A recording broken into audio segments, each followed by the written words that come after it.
तो चलो थोड़ा सा हम फर्स्ट चैप्टर को ही पढ़ते हैं, है ना। फर्स्ट चैप्टर में मैंने कौन सा चैप्टर लिया है? रियल नंबर, है ना। रियल नंबर, मैंने तुम्हें रियल नंबर के बारे में बताया था, वास्तविक संख्या के बारे में। वास्तविक संख्या चैप्टर 1 है। तो हम लोग स्टार्ट कहाँ से कर रहे थे? संख्या से किए थे, याद हो तो, है ना। संख्या यानी कि नंबर। बताओ कितने टाइप का होता है ये? कौन कौन सा? एक रियल नंबर होता है और एक क्या कहते हैं इसको इंग्लिश में? Imaginary number. इमेजिनरी नंबर, है ना। यानी कि एक होता है वास्तविक,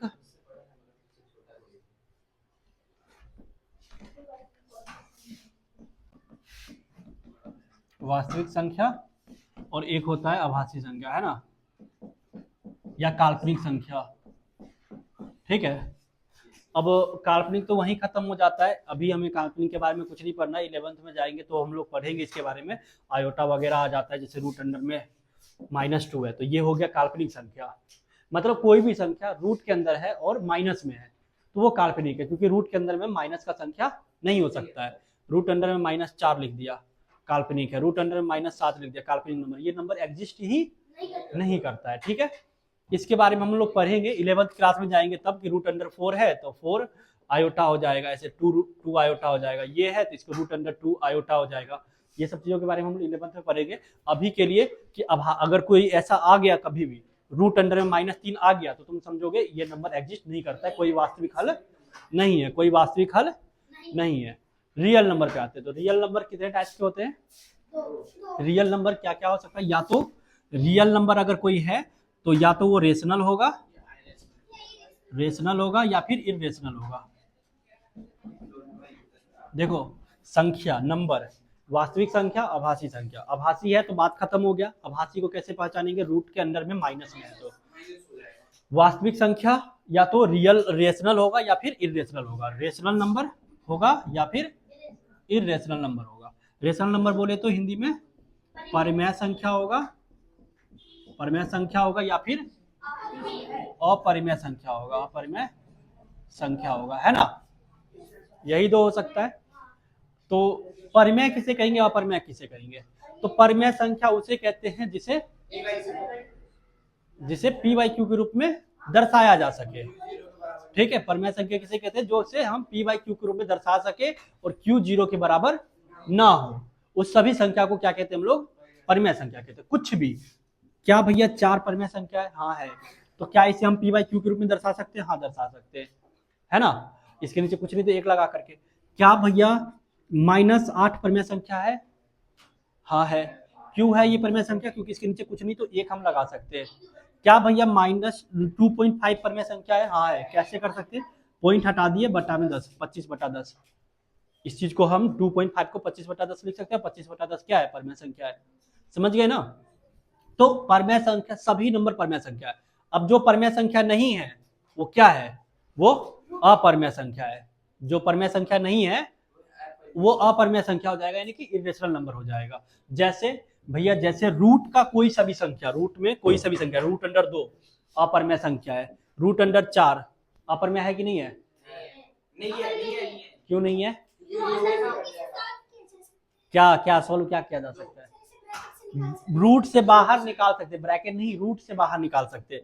तो भैया रूट अंडर 4 जो है बराबर 2 के हो जाता है, इसीलिए रूट अंडर 4 अपरिमेय संख्या नहीं है। क्या रूट अंडर 3 अपरिमेय संख्या है। रूट अंडर 5 है। रूट अंडर 16 नहीं है। क्यों नहीं है? 4 बाहर आ जाएगा रूट अंडर 16 का। पता चल रहा है कैसे रूट से बाहर निकलता है संख्या?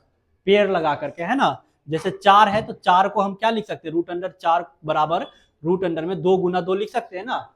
अब 2 का पेड़ बन गया तो 1 2 बाहर आ जाता है रूट से, है ना। इस तरीके से यहाँ पे 4 16 इसी तरीके से आ गया। अच्छा, क्या 2 रूट अंडर में 2 अपरिमेय संख्या है? 2 रूट अंडर 2 ये है भैया।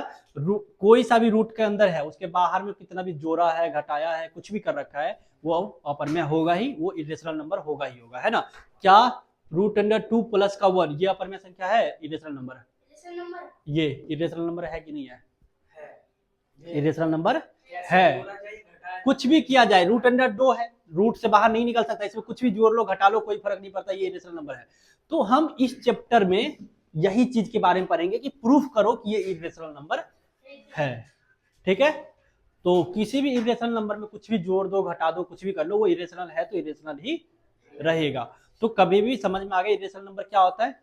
अब इरेशनल जो नहीं है वो सब क्या है, रेशनल नंबर है, मतलब जिसे हम पी बाई क्यू के रूप में लिख सकते हैं। और पी क्यू क्या होना चाहिए, कोई इंटीजर नंबर होना चाहिए। पी क्यू क्या होना चाहिए, इंटीजर नंबर होना चाहिए। तो अब देखो, अब यहाँ जो रेशनल नंबर है ना, इस रेशनल नंबर से कई सारा नंबर निकलता है।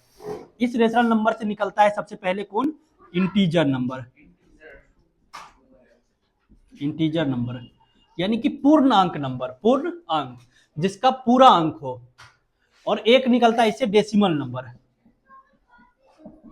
डेसिमल नंबर जो डेसिमल में हो।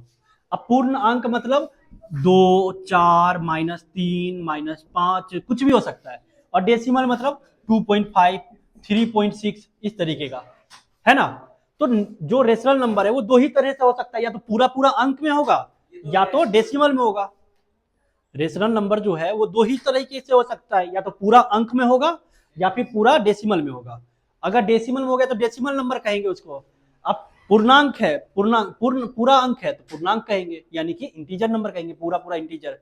तो रेशनल नंबर दो तरीके का होता है, एक इंटीजर नंबर और एक होता है डेसिमल नंबर में। तो अब इंटीजर नंबर से हमारे पास क्या क्या निकल के आता है, इंटीजर नंबर यानी कि पूर्णांक नंबर, क्या पूर्णांक संख्या। अब इस पूर्णांक संख्या से क्या निकल के आता है, पूर्णांक संख्या में आ जाता है तुम्हारा 1, 2, 3, 4 पूरा पूरा अंक इनफाइनाइट तक। 1 से बड़ा पूरा पूरा अंक, 0 पूरा पूरा हो गया, -1, -2, -3, -4 that that that minus infinite तक। तो ये क्या है, ये पूर्णांक संख्या है, मतलब पूरा पूरा अंक। अब 0 के बाद पूरा पूरा अंक 1 ही होगा, 1 के बाद पूरा पूरा अंक 2 ही होगा, 2 के बाद पूरा पूरा अंक 3 ही होगा, और 3 के बाद पूरा पूरा अंक 4 ही होगा। तो ये चीज समझ में आ रहा है। तो ये होता है पूर्णांक संख्या। ठीक है, 0 भी पूर्णांक में आ गया, -1, -2 पूरा पूरा है, पूर्णांक आ गया। डेसिमल का कहानी खत्म, डेसिमल यही है। अब पूर्णांक में से क्या क्या चीज निकलता है, तो पूर्णांक में से इधर वाले को कहते हैं positive integer number, positive integer number यानी कि धनात्मक पूर्णांक संख्या। इधर वाले को कहते हैं निगेटिव पॉजिटिव नंबर यानी कि ऋणात्मक पूर्णांक संख्या। ठीक है, इंटीजर नंबर है ना। और ये हो गया जीरो क्या हो गया, ना तो पॉजिटिव नंबर है ना निगेटिव नंबर है ना, ये इसमें कोई साइन नहीं है। ठीक है, तो ये हो गया। अब देखो, जो पॉजिटिव इंटीजर नंबर है 1, 2, 3, 4, इसी को कहते हैं, यहां से निकला नेचुरल नंबर। यहां से क्या निकला, नेचुरल नंबर निकला कि पॉजिटिव इंटीजर नंबर 1, 2, 3, 4, 5 गिनती गिनने की संख्या को नेचुरल नंबर कहते हैं, 1, 2, 3, 4। तो ये नेचुरल नंबर हो गया, यानी कि प्राकृतिक संख्या। क्या कहते हैं इसको, नेचुरल नंबर यानी कि प्राकृतिक संख्या। प्राकृतिक संख्या कहते हैं इसको, क्या कहते हैं इसको, प्राकृतिक संख्या। यही इसी पूर्णांक से निकला कि भैया नेचुरल नंबर तो ले ही लो और साथ में ये 0 और लगा दो शुरू में। तो इन दोनों को मिलाने से क्या बन गया, यहां से होल नंबर। होल नंबर बोले तो पूर्ण संख्या, होल नंबर बोले तो पूर्ण संख्या, पूर्ण संख्या, पूर्ण संख्या है ना। तो इस तरीके से ये सारा नंबर जो है निकलते हुए चला गया। ठीक है, तो ये हो गया टोटल नंबर। अब जो नेचुरल नंबर है तुम्हारे पास, नेचुरल नंबर बोले तो भैया 1, 2, 3, 4 डैट डैट चलता चला गया। तो इस नंबर से क्या क्या निकला, इस नंबर से निकला है सबसे पहले ओड नंबर। ओड नंबर यानी कि विषम संख्या, विषम संख्या। ठीक है, विषम संख्या बोले तो भैया 1, 3, 5 कहां से आया, ये नेचुरल नंबर से आया, 1, 3, 5, 7 डैट डैट, मतलब जो 2 से पूरा पूरा डिवाइड नहीं होता है। क्योंकि इसमें देखो दो तरीके का नंबर निकलेगा इसमें से, एक जो 1, 2 से पूरा पूरा डिवाइड हो जा रहा है, मतलब जिसका पेयर बन जा रहा है, और एक संख्या ऐसा है जिसका पेयर नहीं बन रहा है। जैसे 1 का पेयर नहीं बन रहा है, 2 का पेयर बन जा रहा है, 3 का पेयर नहीं बन रहा है, 2 का जोड़ा नहीं लग रहा है, और 4 का पेयर बन जा रहा है, 5 का नहीं बन रहा है, 6 का बन जा रहा है। इस आधार पर बना एक ओड नंबर, और दूसरा क्या बना, इवन नंबर बना। दूसरा क्या बना, इवन नंबर यानी कि सम संख्या। हाँ, इवन नंबर मतलब कि सम संख्या बन गया। अब जैसे कि भैया 2 4 6 8 ठीक है। इसी में से ये तो दो कंडीशन लगा, एक पेयर बनने का और एक पेयर नहीं बनने का, उसके बेसिस पे ये दो नंबर निकल गया नेचुरल नंबर में से। और कौन सा नंबर निकला इसमें से? इसमें से एक निकला प्राइम नंबर। और प्राइम नंबर बोले तो प्राइम नंबर को हिंदी में क्या कहते हैं? अभाज्य संख्या। अभाज्य संख्या प्राइम नंबर है ना। अब ये कैसा होता है? जो एक ऐसा संख्या जो खुद से और एक से ही सिर्फ डिवाइड हो, कॉमन फैक्टर बस यही दो हो और कोई नहीं हो।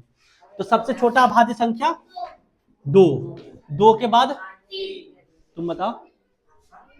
3, 3 के बाद 4 कैसे होगा? 4 एक से भी जा रहा है, 2 से भी जा रहा है और खुद से भी जा रहा है।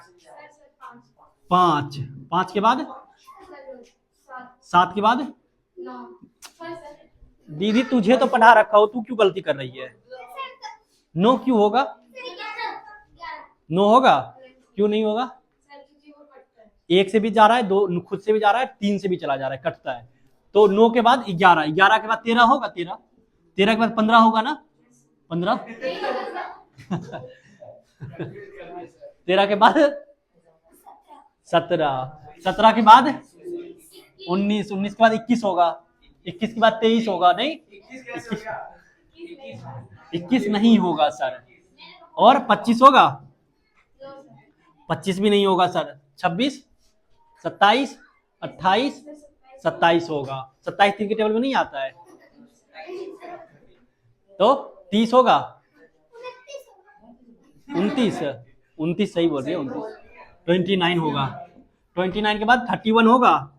हाँ। 32, 33 नहीं होगा, 34 नहीं होगा, 35 नहीं होगा, 36 नहीं होगा, 37, 37 हो जाएगा।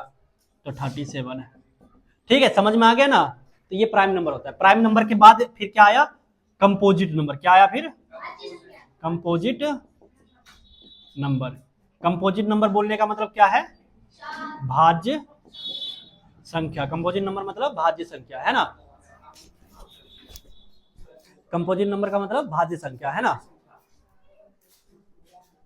क्या होता है भाज्य संख्या?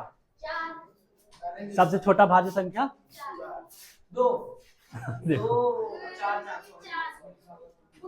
तो सबसे छोटा 4, 4 के बाद 6, 6 के बाद 8, 8 के बाद 9, 10, 12, 14, आते जाएगा तो बता। 15 आएगा, 16, 17। हाँ, समझ में आ गया? चलो, इसके बाद क्या आया? को प्राइम नंबर। क्या आया? को प्राइम नंबर। को प्राइम नंबर के बोलने में तो अभाज्य संख्या। सभाज्य संख्या। सभाज्य संख्या मतलब कि भैया पेयर, जैसे 2 और 3 का पेयर, मतलब ऐसा दो संख्या जिसका कॉमन फैक्टर कुछ ना हो, सिर्फ एक के अलावा और कोई ना हो। जैसे इन दोनों का कॉमन फैक्टर सिर्फ ये भी 1 से जाएगा, ये भी 1 से जाएगा डिवाइड, और किसी से नहीं जाएगा। 4 और 6 हो सकता है क्या को प्राइम नंबर? क्यों नहीं होगा ये भैया? 2 से ये भी कट जाएगा, 2 से ये भी कट जाएगा, इसलिए को प्राइम नंबर नहीं है। तो क्या 4 और 5 हो सकता है को प्राइम नंबर? हो सकता है भैया। क्या 5 और 17 हो सकता है? 5 और 17 को प्राइम नंबर हो सकता है? 5 और 17 हो सकता है भैया, कोई नहीं। अच्छा, क्या 5 और 25 हो सकता है को प्राइम नंबर? क्यों नहीं हो सकता? 5 से दोनों कट जा रहा है। तो समझ में आ गया को प्राइम नंबर क्या होता है। को प्राइम नंबर समझ में आ गया, सहभाज्य संख्या समझ में आ गया, कोई दिक्कत नहीं है। तो ये चीज आज हम लोगों ने नंबर के बारे में पढ़ा। ये नंबर्स के टाइप्स थे। संख्या, रियल नंबर, इमेजिनरी नंबर, दो तरीके का होता है। इमेजिनरी नंबर रूट के अंदर माइनस आ गया तो इमेजिनरी नंबर है। सिंपल भाषा में इतना समझ लो। और भी बहुत तरीके का डेफिनेशन होता है रेशनल नंबर का, वो भी हम देखेंगे। रियल नंबर में दो तरीके का नंबर बना, एक रेशनल और एक इरेशनल। रेशनल नंबर यानी कि परमेय संख्या, इरेशनल नंबर अपरमेय संख्या। परमेय संख्या जिसे हम p/q के रूप में दर्शा सके, है ना, और इरेशनल नंबर जिसे हम p/q के रूप में नहीं दर्शा सकते हैं और जो रूट के अंदर में होता है ना, उसे कहते हैं। अब परमेय संख्या में इंटीजर नंबर निकला, यानी कि पूरा नंबर, पूर्णांक संख्या, और दूसरा डेसिमल वाला निकला। पूर्णांक संख्या पॉजिटिव पूर्णांक और निगेटिव वाला, दो तरीके का निकला। पॉजिटिव में से निकला नेचुरल नंबर, नेचुरल नंबर में 0 लगा दिए तो बन गया होल नंबर। इस तरीके से नंबर के कुछ टाइप्स बन करके आए हमारे पास, है ना। समझ में आ गया, कोई दिक्कत नहीं है। उसके बाद हम नेचुरल नंबर में देखें कि नेचुरल नंबर से निकला odd number, even number, prime number, composite number, को प्राइम नंबर, है ना। तो संख्या, पहला चैप्टर का नाम था वास्तविक संख्या, रियल नंबर। तो हम लोगों ने संख्या को समझा, और जो रियल नंबर है यानी कि रियल नंबर, देख रहे हो रियल नंबर में से जितना भी संख्या निकला है वो सब किससे निकला, रियल नंबर से निकला। इसीलिए फादर ऑफ ऑल नंबर किसे कहा जाता है, रियल नंबर को, है ना। फादर ऑफ ऑल नंबर, जितने भी नंबर थे वो सब रियल नंबर से निकले हैं, उसी का टाइप्स है, इसीलिए। ठीक है, क्लियर हो गया, क्लियर हुआ, क्लियर हुआ कि नहीं हुआ, समझ में आया, हाँ अच्छा लगा, चलो ठीक है। तो कोई दिक्कत, अब आज के लिए इतना ही रहने दे या और पढ़ोगे, आज का बहुत वो है। तो ये था हमारा आज का क्लास, और फिर हम मिलेंगे किसी और क्लास में। और हमारा सेकंड क्लास जो होगा वो रियल नंबर पे ही होगा, जिसमें कि हम लोग पढ़ेंगे बिल्कुल डिटेल में, यूक्लिड डिवीजन को भी पढ़ेंगे। वो कट चुका है हालांकि, लेकिन फिर भी उसे हम समझेंगे, एचसीएफ निकालने का एक नया तरीका जानेंगे उसमें, ठीक है। और फिर हम एलसीएम एचसीएफ दोनों का बुक से करेंगे, एनसीईआरटी, आरडी शर्मा सारा बुक खत्म करेंगे। ये स्टेट बोर्ड एंड सीबीएसई और आईसीएसई सभी बोर्ड के लिए है। तो सारे क्वेश्चन को हम लोग करेंगे, पीवाईक्यू भी लगाएंगे। हमारा नया बैच स्टार्ट हो रहा है, तो देखते हैं अब आगे कितना समय तक कैसे क्या चलता है आगे का, ठीक है। और तुम लोगों को कुछ पूछना है तो बताओ, कुछ पूछना है इसमें, कोई डाउट नहीं है, नहीं है, चलो तो ठीक है, आज के लिए इतना ही।